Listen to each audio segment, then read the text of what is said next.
महराज Malik versus DC डोडा। दिल की बात जुल्करनैन के साथ एक बार फिर आपका स्वागत है। और आज के इस एपिसोड में मैं बात करना चाहता हूं एक बहुत ही बर्निंग इशू पे, यानी कि एमएलए महराज मलिक वर्सेस डीसी डोडा, जो कंट्रोवर्सी पिछले 2 दिन से चल रही है।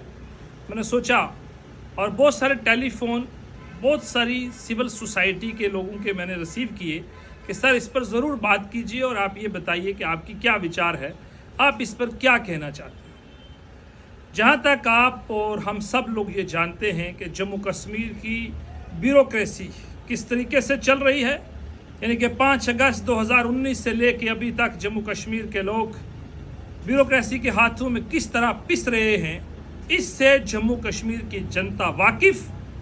और यहाँ की ब्यूरोक्रेसी को चलाने के लिए जो हदायत सेंट्रल गवर्नमेंट और लेफ्टिनेंट गवर्नर साहब के ऑफिस से हैं, उन्हीं के मुताबिक तो जम्मू कश्मीर चल रहा है। जनता पिसी, जनता के काम नहीं हुए।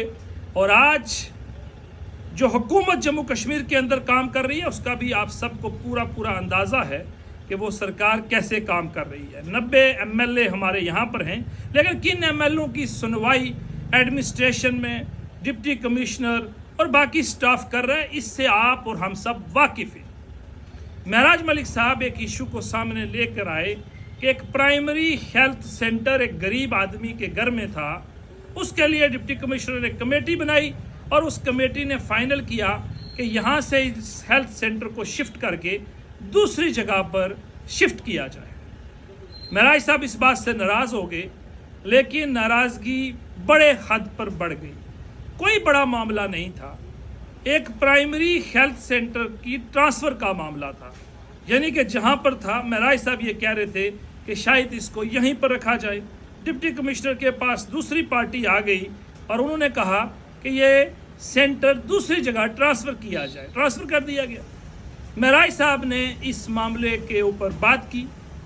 बात करने के बाद डिप्टी कमिश्नर से काफ़ी ज़्यादा अपनी नाराज़गी जाहिर की। मैं उस बात का और उस नाराज़गी को अप्रिशिएट करता हूं, लेकिन उसके बाद जो उन्होंने लाइव किया और जिस भाषा का प्रयोग किया, उसके मैं सख्त खिलाफ हूं, बहुत खिलाफ हूं।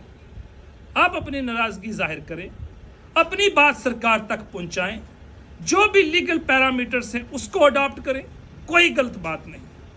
आप एक इलेक्टेड रिप्रेजेंटेटिव हैं, आपका बात करना बनता है। आपकी मन मर्जी के खिलाफ काम हो रहा है और वो काम अगर आपके मुताबिक ठीक नहीं, तो आप बिल्कुल सही लाइन पे हैं। आप उसको क्रिटिसाइज कर रहे हैं, उस फैसले की आप कंडेम्ड कर रहे हैं कि ये फैसला गलत है।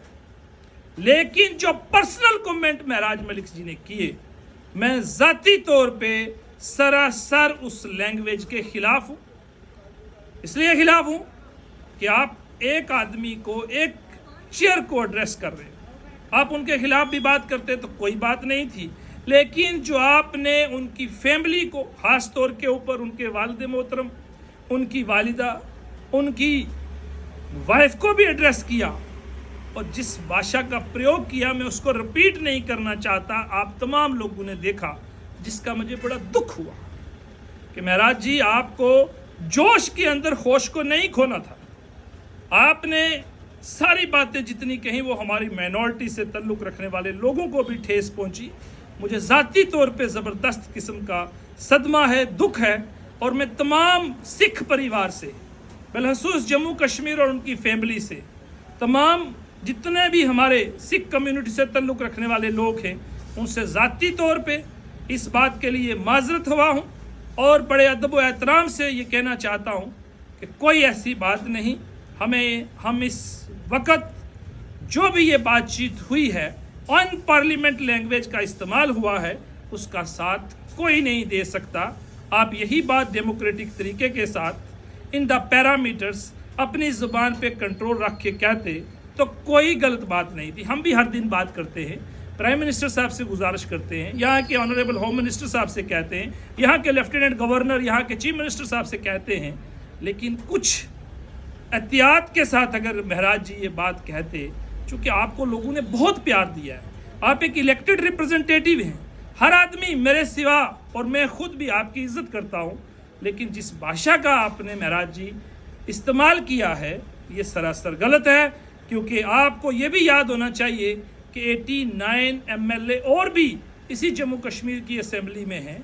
आप इतना बड़ा इशू आपने इस छोटे से इशू को बना दिया। क्या हो गया अगर एक प्राइमरी हेल्थ सेंटर कहीं दूसरी जगह शिफ्ट भी किया था, आप बात करते, लेकिन जो जुबान का आपने इस्तेमाल किया है इसकी मैं सरासर मजम्मत करता हूँ। तमाम सिख मजहब से ताल्लुक़ रखने वाले लोगों को भी इसका ठेस पहुंचा, क्योंकि आप किसी की फैमिली तक पहुंचे। कोई भी उठेगा किसी की फैमिली को इस तरह से अगर बोलेगा, मैं नहीं कहता और मैं बिल्कुल वकालत नहीं करूंगा डिप्टी कमिश्नर डोडा की, हो सकता है उनसे गलती हुई हो, लेकिन उस गलती को ठीक करने के लिए जिस भाषा का प्रयोग किया वो भाषा दुरुस्त नहीं थी, सरासर गलत थी। लेकिन आप बड़ी जिम्मेदारी के साथ में महराज जी से और डिप्टी कमिश्नर डोडा साहब से ये कहना चाहूँगा कि हम लोग इस वक्त एक आबिदा के शिकार हैं, हम फ्लड के विक्टिम हैं, हमारे लोगों के घरों में आहो पकार है, लोगों के मकान बह गए हैं, लोग घरों से बेघर हो गए हैं, लोगों के घर टूट गए हैं, लोग परेशानी के आलम में हैं। और ये जो कंट्रोवर्सी इतना बड़ा तूल लेके सारा फोकस इसी इशू के ऊपर शुरू हो गया है, ज़रा इससे बाहर निकालिए जनता को। आप अपनी लड़ाई दो शख्स लड़ेंगे, पूरे जम्मू कश्मीर की अटेंशन जिस मुद्दे पे होनी चाहिए उससे डाइवर्ट होके इस तरफ जा रही है जिसका जम्मू कश्मीर के लोगों को नुकसान हो रहा है। लोगों को इस भरपाई का नुकसान जो हो रहा है, इसकी भरपाई नहीं हो सकती। लिहाजा मैं आप दोनों से ये गुजारिश करूंगा, टेबल पे आइए, बातचीत कीजिए और बातचीत से इस कंट्रोवर्सी को ख़त्म कीजिए। आप दोनों की लड़ाई में जम्मू कश्मीर की पूरी जनता को नुकसान हो रहा है, वो पिस रही है। तो लिहाजा मैं यही गुजारिश करूंगा और यही उम्मीद भी करूंगा कि बेटर सेंस विल प्रिवेल और ये इशू ख़त्म हो। तमाम सिख परिवार से, संगत से मैं ये गुजारिश करना चाहूँगा कि हम इस पार्लियामेंट्री लैंग्वेज, अनपार्लियामेंट्री लैंग्वेज का हरगिज़ साथ नहीं देते और ना ही हम इसका हिस्सा हैं। आप तमाम लोग जम्मू कश्मीर के जिस आदमी ने भी बाशऊर आदमी ने बात सुनी है, उसके लिए मुझे लगता है कि बहुत जल्दी महराज मलिक साहब खुद आ जाएंगे सामने। अपना बड़ा दिल दिखाइए, आप बहुत बड़े हैं, आपको अल्लाह ने इज़्ज़त दी है, आपको इतना बड़ा शऊर दिया है, आपको इतनी पॉपुलरिटी दी है, सब कुछ महराज भाई आपको अल्लाह ने दिया है, नवाजा है। लिहाजा माफ़ी मांगने से आपकी कदर में कोई कमी नहीं आती। मैं खुद ज़ाती तौर के ऊपर तमाम सिख परिवार से जो ये इंसिडेंट है, अनपार्लियामेंट्री लैंग्वेज है, उसके लिए माजरत चाहता हूँ, माफ़ी मांगता हूँ। महराज जी आप भी माफ़ी मांग लीजिए, इशू ख़त्म हो। नहीं, हमें उनकी फैमिली तक पहुँचना चाहिए था। आप डीसी साहब के खिलाफ जो मर्जी बोलो, मगर उनकी फैमिली, उनके पेरेंट्स पर जो पर्सनल अटैक्स हैं उसकी हम कड़े अल्फाज में मजम्मत करते हैं। आप सब भी ज़रूर बताइए आपका क्या कहना है। बहुत बहुत शुक्रिया।